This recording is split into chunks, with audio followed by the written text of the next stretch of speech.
The forest. Emerging 350 million years ago, it's crucial to life on Earth. Home to 80% of the planet's biodiversity, forests and their treasures guarantee the survival of 1 in 5 human beings. But day after day, forests are shrinking as mankind grapples with an increasingly urgent dilemma. How can we reconcile our ever-rising demands with the need to protect forests' precious resources? In the 4 corners of the Earth, forests are buzzing with innovative solutions that also respect the living world. Men and women are drawing on scientific research, ancestral traditions, and their imaginations to reinvent the forest practices of tomorrow. Here's how these pioneers are joining forces to rewrite the great history of man and the forest.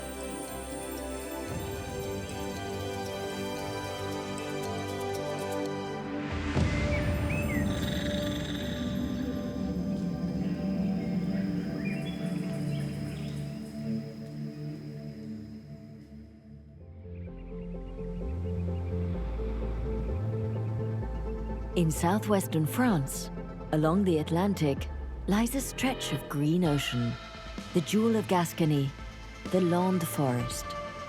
But just 2 centuries ago, this immense 1 million hectare pine forest did not exist. It was entirely man-made.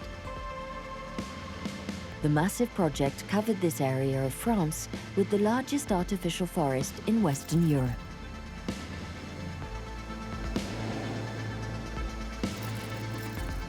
Since its creation in the 19th century, this enormous plantation was meant to play a key role in French industry. But the forest is struggling to adapt to the 21st century with its countless upheavals. Without human intervention, it won't survive. And this dependence is weighing heavier and heavier on the tens of thousands of foresters who live off its timber. Today, more than ever, the forest needs to be reinvented, to strike a balance in a changing world. But man is at the heart of the Landes forest. Will he manage to rise to the challenge?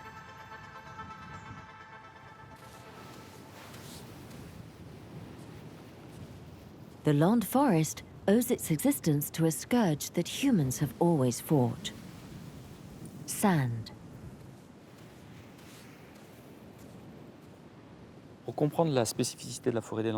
To understand what's so unique about the Landes forest in Gascony, the dune of Pilat offers a good perspective because it's highly symbolic. Sand is omnipresent here. We can see the contours and ripples of sand, the Landes territory stretching over 1 million hectares. You've got water to the west, the ocean with its mild, damp climate that bathes the entire region, and you've got the wind.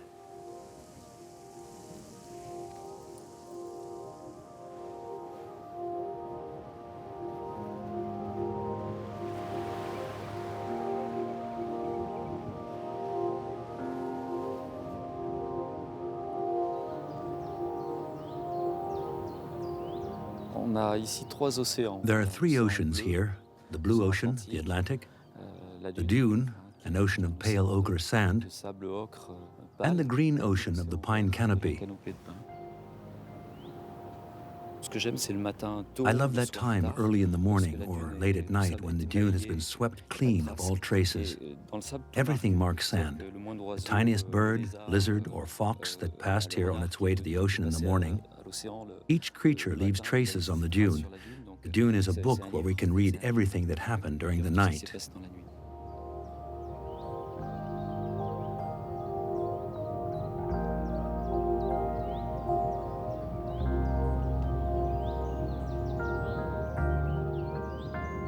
A dune is a giant on the move. With the ocean blocking it on one side, it uses the wind to advance relentlessly inland.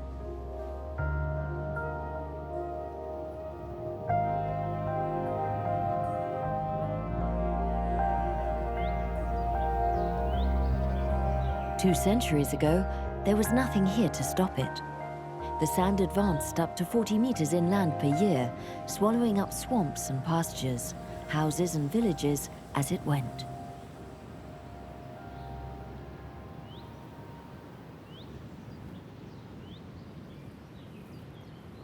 Tall beach grass was planted to stabilize the dunes. But it wasn't enough to halt the unstoppable daily progression.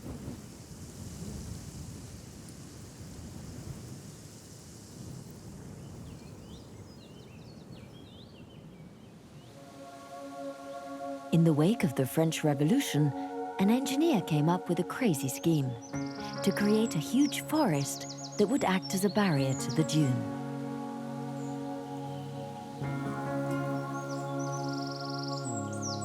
The tree he had in mind was an indigenous variety that was perfectly adapted to the sandy soil and climate of Aquitaine, the maritime pine.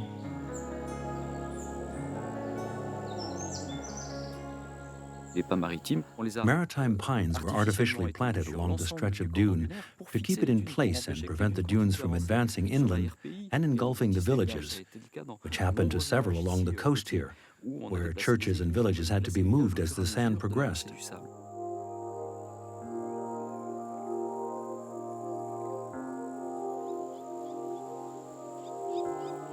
Once we pass the handful of villages sprinkling the Landes coast, we find an immense heath, a wetland of which only a few vestiges remain.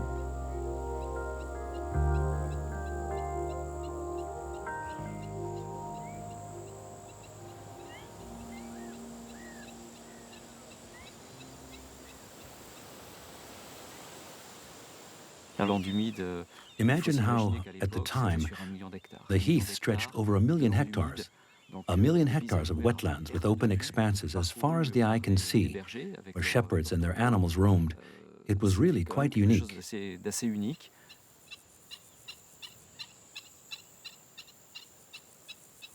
This immense marshy plain had a bad reputation. It was the presumed source of countless illnesses, earning it the nickname of unhealthy desert. But what convinced Napoleon III to plant millions of pine trees in the Landes had nothing to do with hygiene. It may sound rather simplistic, but it was purely commercial. We all know the saying, if you want to kill your dog, blame rabies. The heartlands of the Landes were blamed for every evil: malaria, disease, a range of afflictions. It was said people lived poorly here, but actually, there was an entire functioning culture. And they took a rural pastoral economy with its culture and way of life and turned it into a forest culture.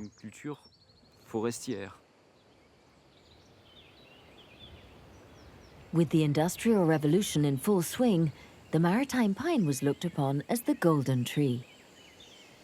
Its timber was used to build railways, and its resin turned into turpentine, which the budding chemical industry was particularly eager for.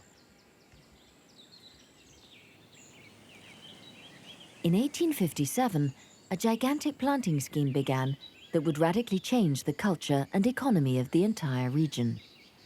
The inhabitants of the Landes went from being shepherds to resin collectors and lumberjacks.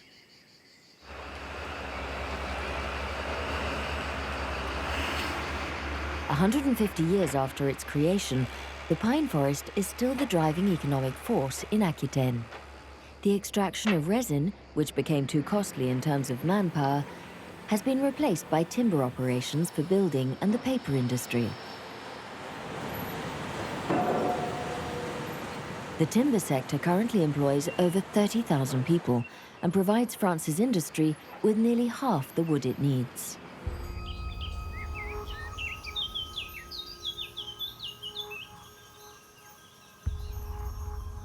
Passed on from generation to generation, the Landes forest is privately owned, currently divided up into nearly 50,000 properties. Jean Juillon is 72. He comes from one of the oldest families involved in exploiting the Landes forest. I have memories of coming here with my grandfather for the first time. He taught me how to tell the difference between the vegetation on good land and not so good land. He taught me a lot. From the 60s to the 80s, the forest was a busy place. There were resin collectors, lumberjacks. They felled the trees by hand, so there were lots of them. The forest was a lively place. You heard shouts, singing. You'd see people walking everywhere in it. Everyone would call out. The ambience was very pleasant.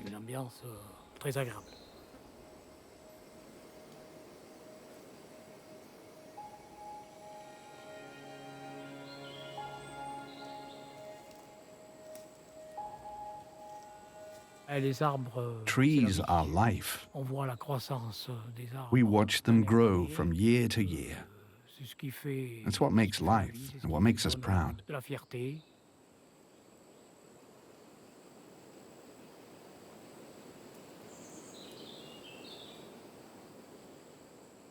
These trees are 65 years old and were planted by our ancestors, our fathers. My grandfather also helped plant these. I was young and I saw him plant here.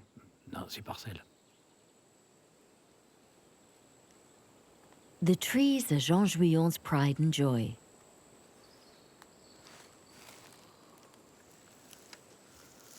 A sense he has passed on to his son, Jasmin, who'll soon take over the operation. The two of them are marking trees in a plot of land to prepare for thinning. The other one's nicer. Here's the nicest one.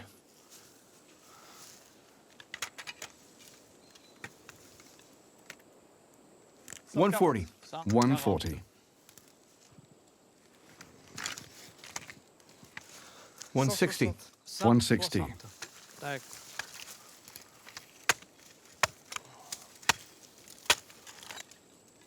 Lots of branches. Yes, there are. There are a few like that. There's 1 meter, over 1 meter less compared to the other. See? Look at the difference. Thinning gives the trees vitality. You start with 1,250 pines per hectare and end up 60 years later with 250 or 300 per hectare. It gives them light and lets them grow big and tall. It's indispensable because without light, the pines would stagnate, like all plants.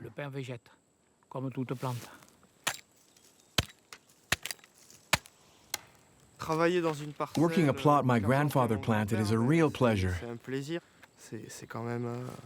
It's amazing, a real blessing. 160. 160, okay. I learned how to mark pines with my father. I do it exactly the way my grandfather did, the way the resin collectors did. The technique's been handed down over the ages. Good circumference, but big knots. Yes, the knots are big. For a forester, this is one of the best moments. Being with your son, marking trees, talking together, asking, what do you think? It's satisfying for us. The payoff is beautiful pines with nice trunks. In the Landes, every tree farmer's main concern is increasing the profitability of their land. In other words, producing the best pines, perfectly straight and without too many branches. To do so, they endeavor to improve the variety.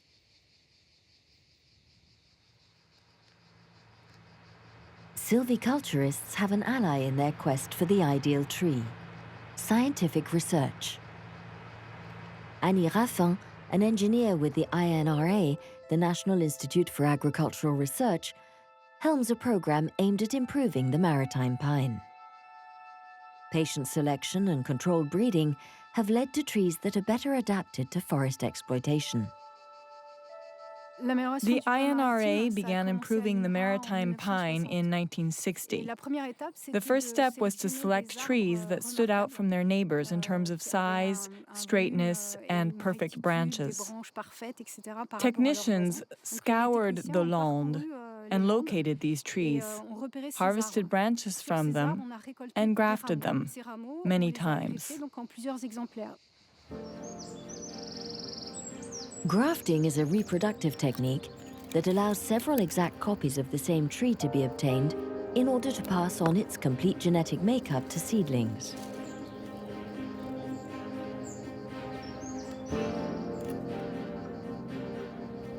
By grafting branches from the best adult pines, their qualities can be widely distributed.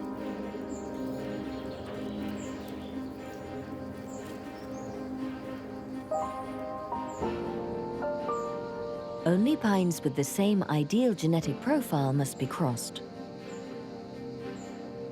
A lot of hard work goes into selective reproduction, which has nothing to do with nature.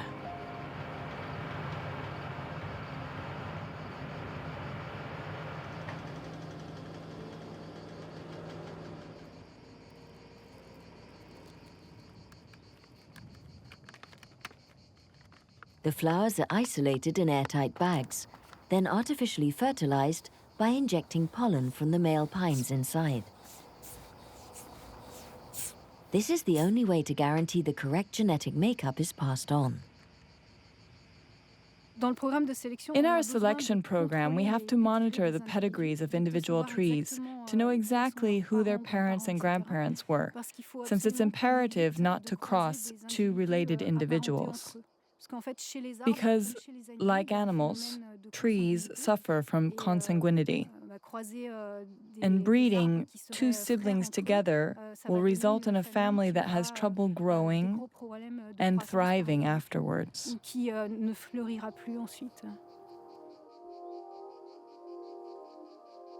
But before the right crossbreedings can be performed, specimens with the perfect profile must be located. 40 years ago, the INRA selected 700 exceptionally upright and robust pines. Today, these trees have fathered much of the Landes forest. I recognize this tree. It's a solid parent that's been bred many times.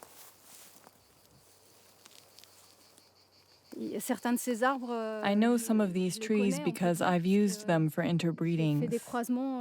Today, we see their descendants. After me, someone will continue the selection process with the following generations.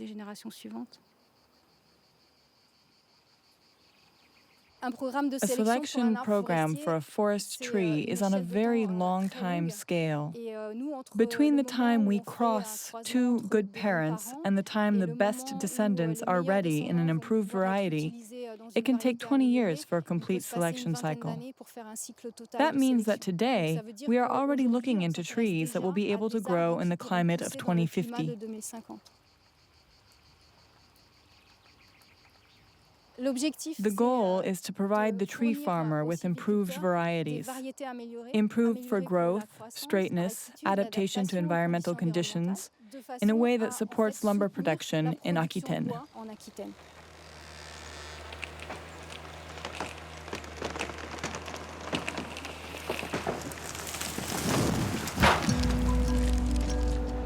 By joining forces, scientists and silviculturists have met the challenge of productivity. Whereas at the start of the 20th century, it took 60 years before the pines were ready to be cut, today they reach maturity after 40 years. For Jean Juillon and his son, today is a big day. They're clear-cutting. To observe clear-cutting is to understand the logic behind the perfect geometry of the Landes forest. The pines were planted in rows to facilitate the movement of equipment, and the distance between each row was calculated to accommodate the movements of the tree-felling equipment. It's part of the natural cycle of the forest. We fell the trees and then replant 5 years later on average.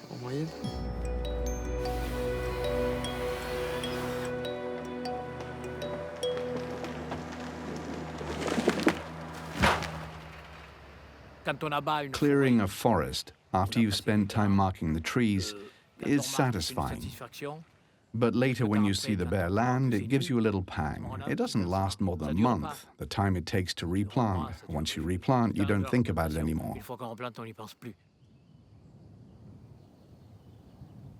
The alternation of thinning, clear-cutting and replanting sets the tempo in this forest operation. Without constant human attention, the forest is vulnerable. Left to its own devices, disaster ensues. 1949, the war had forced tree farmers off their land, and few had returned. The forest was cluttered with dead wood and undergrowth. That summer was particularly dry, and the people here today remember what ensued. The fire destroyed nearly half the forest and claimed 82 lives. But the lesson wasn't lost, and 60 years later, the Landes forest is considered a model in firefighting tactics. Our mission is to cut the right flank of the fire and put out the tip, okay? Firemen train every day in order to be prepared. Dozens of watchtowers have been built, and 500 strategically placed wells provide firefighters with the water they need. The concerted action of public authorities and foresters has created 28,000 kilometers of trails that firefighters use on practically a daily basis. Since the system has been in place, the number of fires has dropped considerably.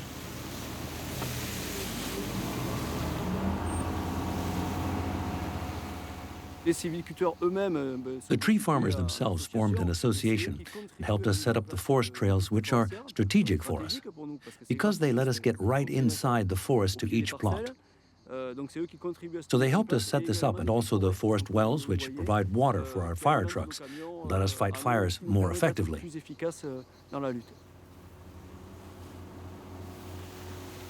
The results obtained by the close cooperation between silviculturists and firefighters prove it's possible to solve the complex problems a forest the size of the Landes presents. The special feature of our Southwest technique is that it is based on the topography of the forest that allows us to penetrate right into it. The forest is relatively maintained and relatively flat, so the trucks can drive through the undergrowth. They can go where the fire is, unlike other forest fighting techniques, notably in the southeast, where the topography forces you to wait for the fire on trails and paths and try to stop it at those spots. These innovative measures have come just in time, considering that today, global warming has increased periods of drought. Since its creation, the forest has never been at such a high risk of fire. But although fire can be managed by human intervention, there's another foe no one can do anything about: wind. In just 2 decades, the forest has suffered 4 catastrophic windstorms. The most violent, Cyclone Klaus, blasted across the Landes on January the 24th, 2009.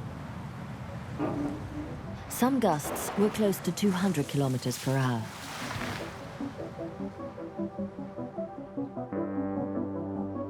The consequences were tragic: 12 casualties and nearly 400,000 hectares of forest destroyed. The destructive power of the wind was multiplied by another factor: the dampness of the ground in winter.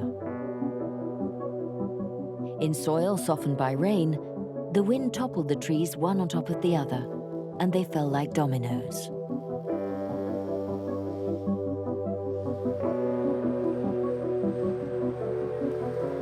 For the silviculturists of the Landes, January the 24th, 2009 was an electroshock that raised a crucial question. Was the storm a meteorological oddity or a sign of things to come?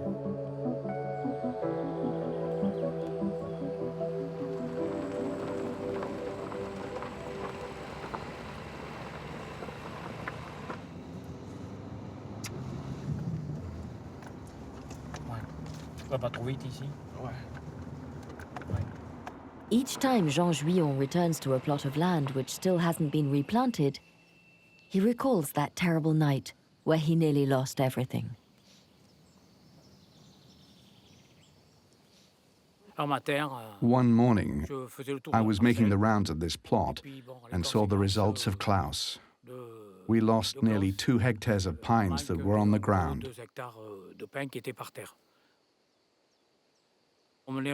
We were devastated when we saw the trees down, broken. It was a sight we'd never seen, a war scene, a peculiar sight that's hard to accept. We didn't know what to do, whether we should continue our operation like before. At first, I had doubts. Since the storm of 2009, all the land foresters have had doubts.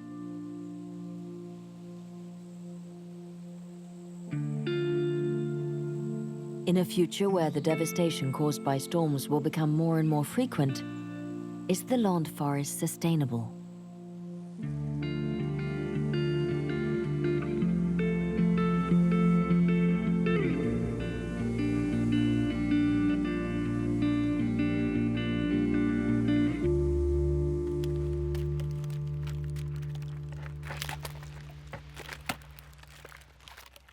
To determine why the damage was so extreme in the Landes, scientists wanted to take a closer look at the maritime pine, and particularly its roots.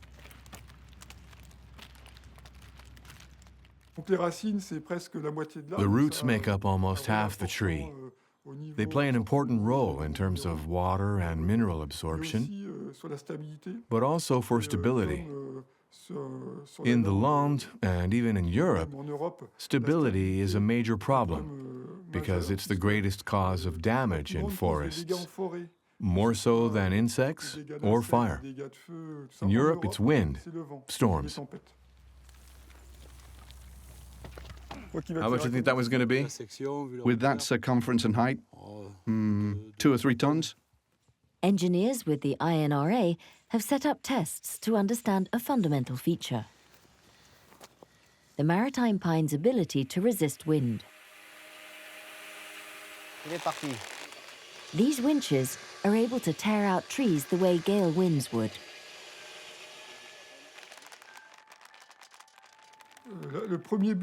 Our first goal with these measurements is to understand why they fall. We had huge amounts of damage in our forest with the trees that fell, and we want to understand how they fall and what factors make a tree fall more easily or not. Is it genetic? Is it the way it's been planted? Is it something else, such as plantation density?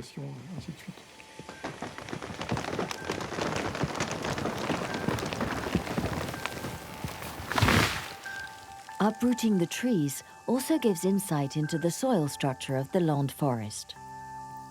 The soil is loose and sandy and doesn't provide much grip for the pine roots, whose development is limited by the very shallow phreatic zone in these former marshlands. But another phenomenon also explains the weak anchoring of the maritime pine.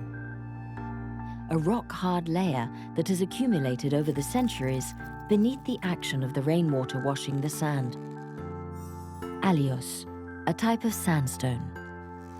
Allios acts like a mineral shield between 40 centimeters and 1 meter deep that the pine roots can't manage to pierce through.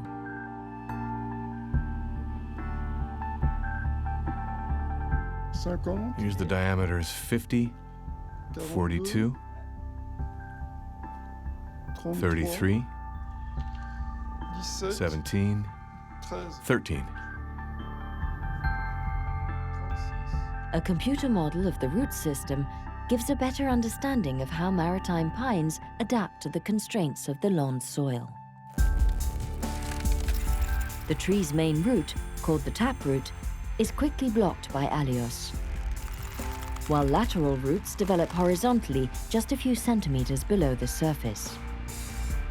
The roots of the tree stop growing within its first few years.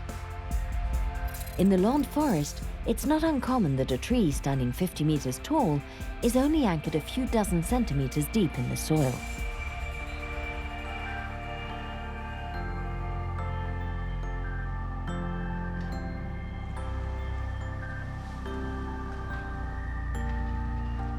The weak rooting of the pine is one reason it's so fragile in the wind. But it's not the only reason.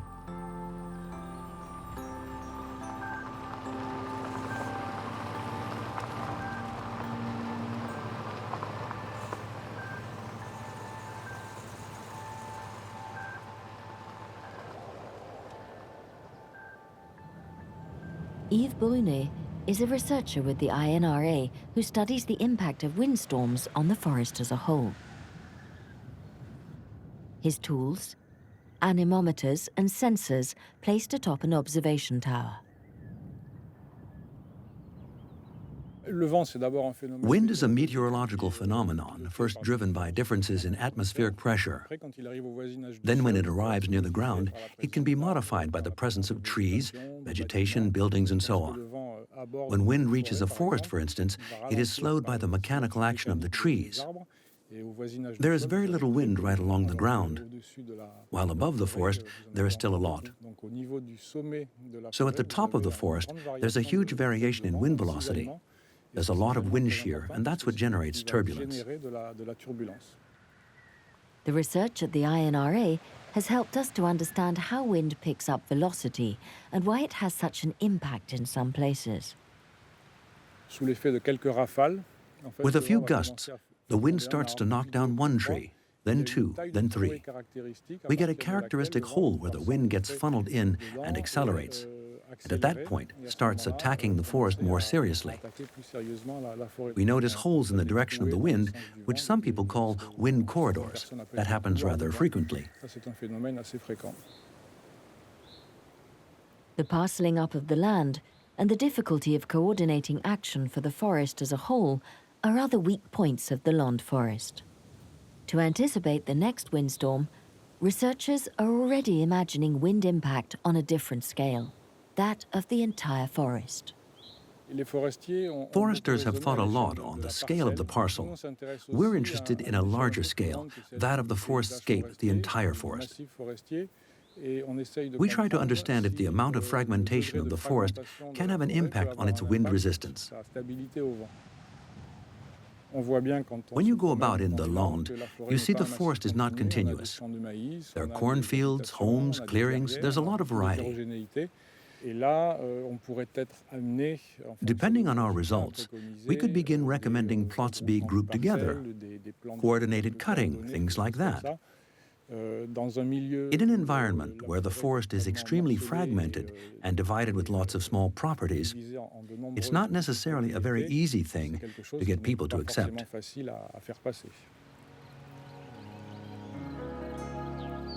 While climate upheavals concern all foresters, some of them are even starting to reconsider the very basis of the Landes forest itself.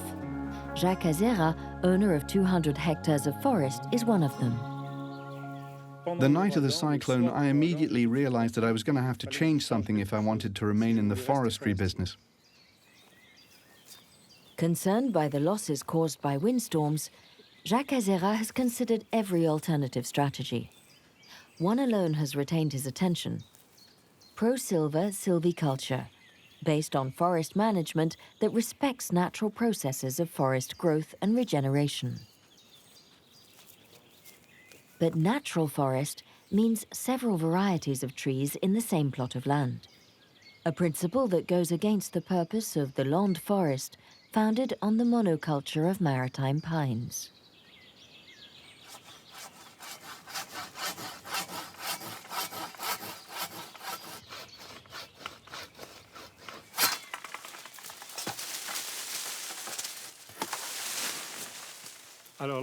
Here I'm pruning a nice oak tree. It's on a plot of my land which contains a healthy mix of varieties. We have the oak here, but a little further on there are pines and a few ash, a relatively large blend of varieties. Broadleafs have a very important influence on how a forest functions. For instance, in a forest of maritime pines, even just a few broadleaves will help enrich the soil a bit, In other words, broadleafs develop when the soil is a little more fertile than next door. And then once they're there, their presence improves the quality of the soil. So having them improves the conditions for growing maritime pines. Let's bear in mind that in this region, the maritime pine is the largest variety for almost every tree farmer, and that's why a very powerful commercial and industrial sector exists.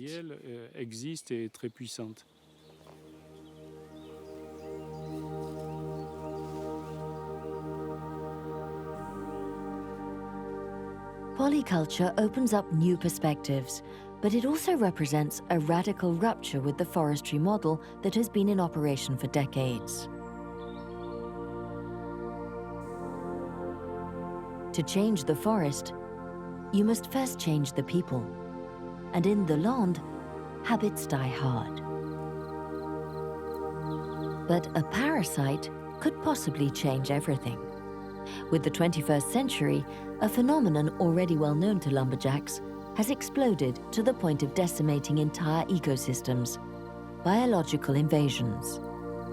Entomologist Jacques has been closely studying the destructive insects that have invaded the land. Most of the world's forests are currently experiencing a massive increase in public health risks, and the land forest is no exception. This is linked to two major phenomena. First, climate change, and second, biological invasions. Climate change means a rise in temperatures that favor insects because they make more generations per population, so greater proliferation, which means more damage to trees. Biological invasions are all the insects that are introduced during commercial exchanges, containers that arrive in ports and airports. The insects emerge from these introductory zones and head to the forest, where they develop epidemics because they aren't regulated by their natural enemies.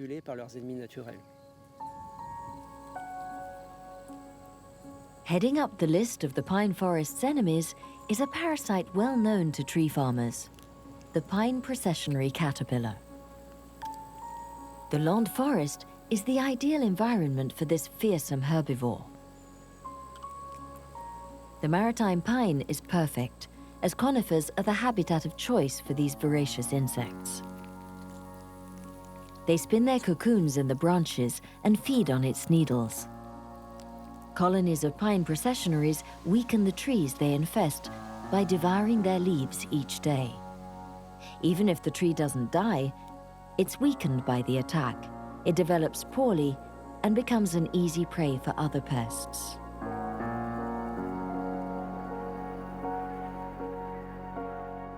The fight against processionary caterpillars is urgent and not an easy one, especially in a forest as vast as the land.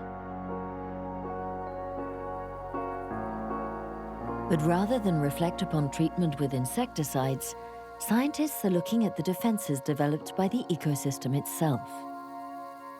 Research on pine forests throughout the world have led to a surprising observation. Damage caused by processionary caterpillars is much greater in forests planted exclusively of pines than in forests where several varieties of tree grow. Jacques decided to look into the predators of this destructive pest. I'm installing a clutch of processionary pine eggs that came from a lab here onto a branch of maritime pine. Comparing different ecosystems will help determine which ones the processionary's enemies thrive best in. The goal is to understand why there is more predation among blends of maritime pines and broadleafs, notably birch, than in pure pine populations. The great tit is one of the rare birds that dare attack the nests of processionary caterpillars with their fearsome, irritating hairs. Only the hoopoe is more effective. It digs up cocoons hidden in the soil, destroying nearly 70% of processionary larvae. Unfortunately, these two types of birds have a hard time adapting to a forest comprised exclusively of maritime pines. What we aim to do is put up a preventative biological fight, consisting of diversifying the varieties of forest trees to offer different habitats for the natural enemies that live in mixed forests and can thus naturally control any type of destructive insect that attacks the maritime pine. be it the processionary pine, bark beetle, or other potentially invasive insect that could find its way into our forests. Although the processionary caterpillar makes foresters nervous, the threat of an even more voracious parasite looms over the land forest, the pine wilt nematode. This microscopic worm has already decimated entire forests in Japan.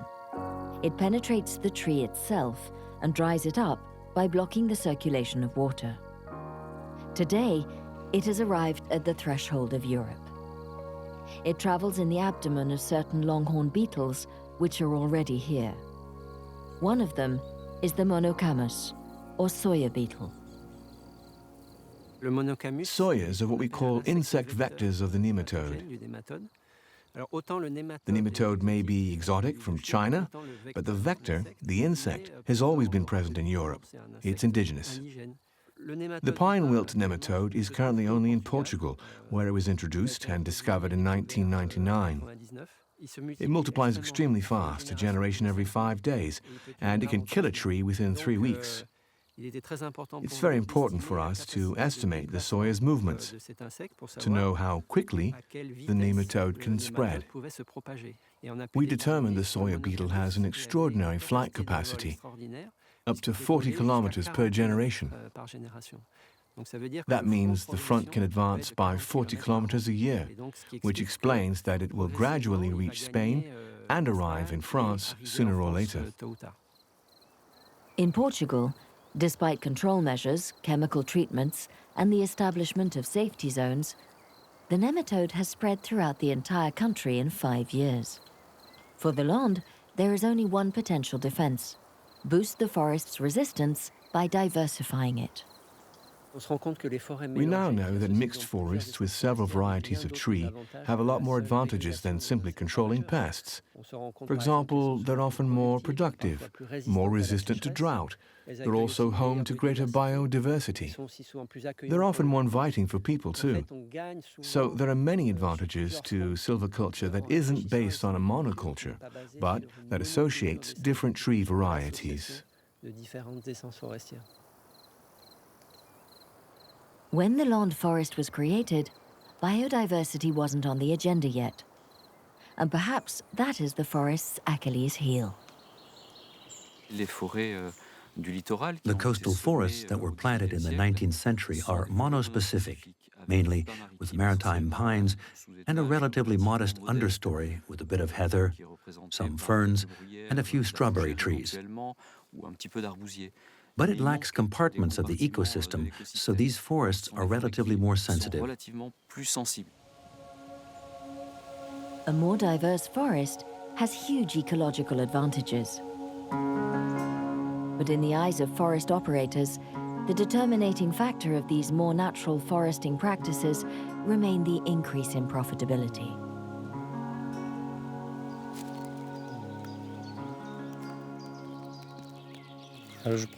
I practice a form of tree farming that's as close to nature as possible. What that means is I consider the ecosystem to be my real production tool. It isn't the tractors I take into the forest that are going to harm and damage it. If I manage to have ecosystems that are in their most natural state possible, that's where they'll be the most effective and productive.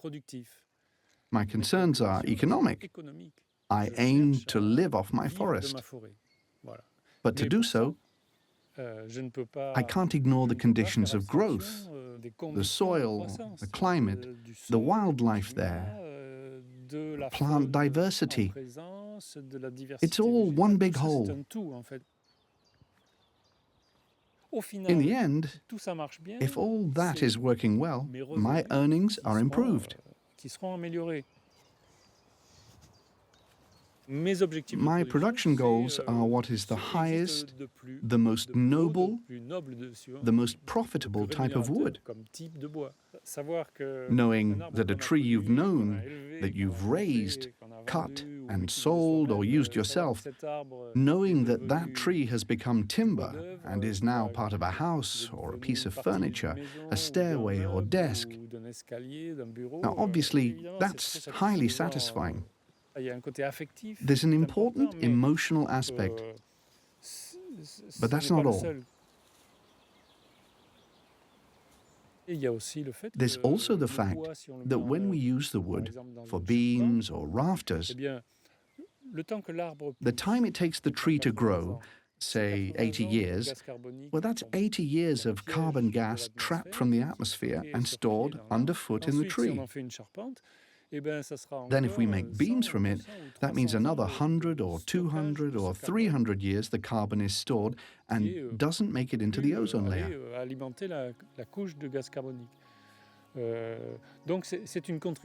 So it's an important contribution to the climate, to the evolution of our societies.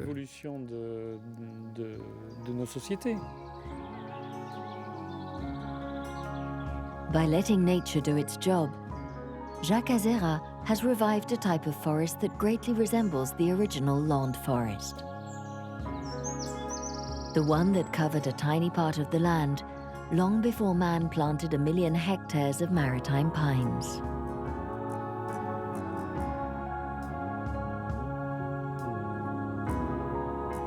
Only a few islets of this ancient forest ecosystem remain around the dune. One of its last vestiges lies in the north of the region, near Cousseau Pond.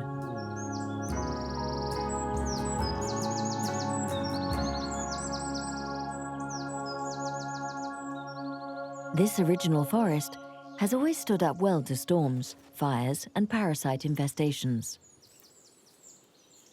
With a rich multitude of animal and plant species, could this forest have something to teach us? Here we pass through a little clump of royal fern. We're going to follow along the dune. To the right are eagle ferns, which are found everywhere in the land forest. Royal ferns are more rare and restricted to cool, damp areas. They lend a bit of a tropical aspect.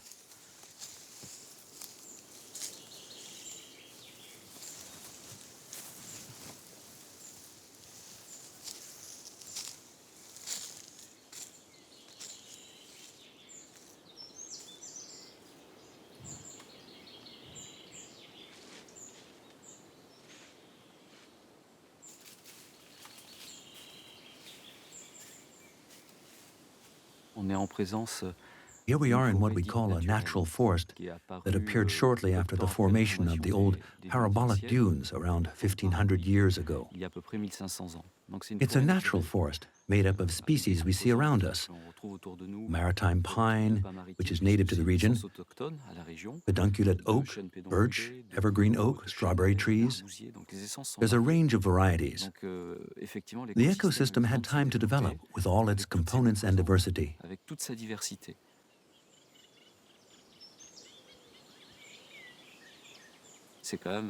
It's an asset because these are living forests, forests in which we find several classes of vertebrates and invertebrates, so an abundance of animal and plant life.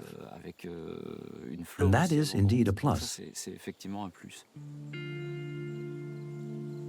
In this original islet, the forest contains all the elements necessary for its balance. Thanks to them, it has better withstood storms and parasite infestations and has spontaneously regenerated after fires. It is man's responsibility to guarantee the future of the artificial pine forest he created.